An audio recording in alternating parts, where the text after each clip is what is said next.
We know many of you guys have been waiting for this for a very long time, and well, it's finally here. This is the Logitech G Pro X Superlight 2, the worthy successor to the very popular G Pro X Superlight. And honestly, this is the textbook example of don't change what works, and we are all for it. When the Superlight was first introduced, it took the world by storm.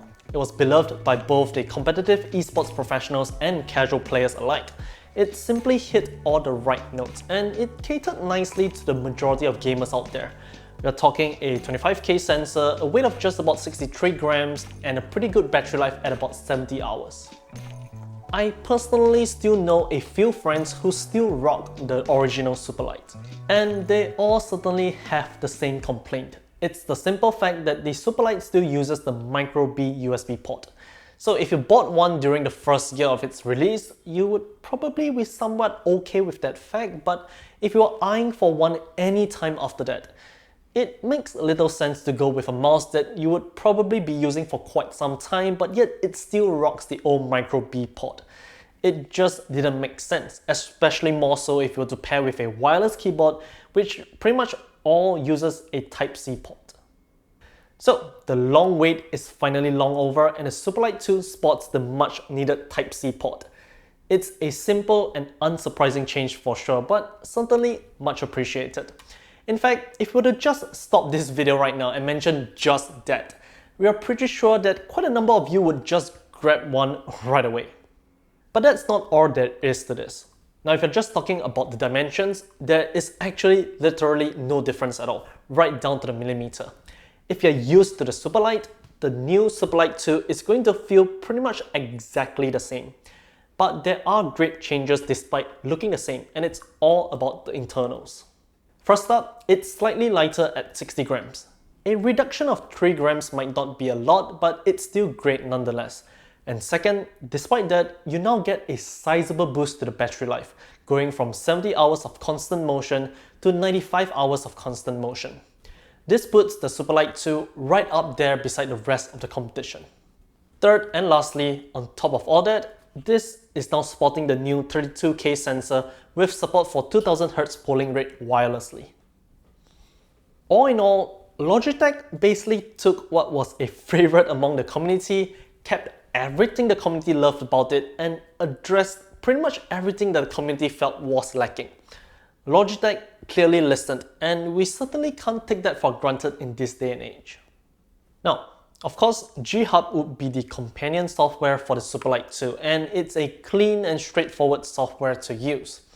Changing button functions, adding macros, you name it.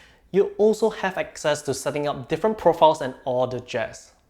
However, there is one thing that we felt was an oversight by Logitech. You can have multiple different profiles and swap between them, but you pretty much have to do that via the G-Hub software or change the function of its side buttons to allow that.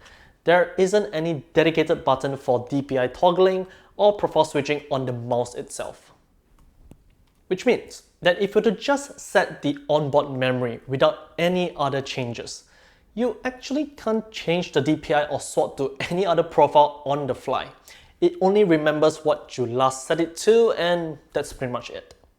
This might not be too much of an issue considering that most people, professionals and casuals alike, would tend to just get used to a single fixed DPI setting, but it is something to take note of if you're someone who would really want that kind of versatility.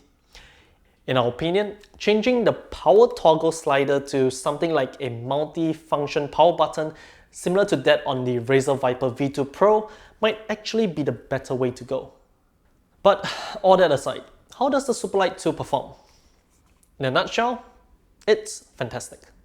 We put it through its paces, especially in a game like Modern Warfare 2 where quick reaction and instantaneous actions are required, and it performed admirably. All of our shots were on point, and sliding a mouse even over a standard mousepad was pretty effortless. This is a mouse that really gives you both the confidence in the performance and the comfort for long gaming sessions. All in all, it's a great gaming mouse to which if you have always wanted an upgrade to the original Superlight, or perhaps you really want the form factor of the Superlight but was kind of held off by the fact that it still uses the micro B port, Well, the Superlight 2 is exactly what you want. By the time this video is up, it should already be available or available soon at $159 US or 249 Singapore dollars. We then move on to the Pro X TKL Lightspeed, and this was something we did not expect. In essence, the Pro X TKL Lightspeed is the successor to the Pro X, while incorporating the new design features of the G915.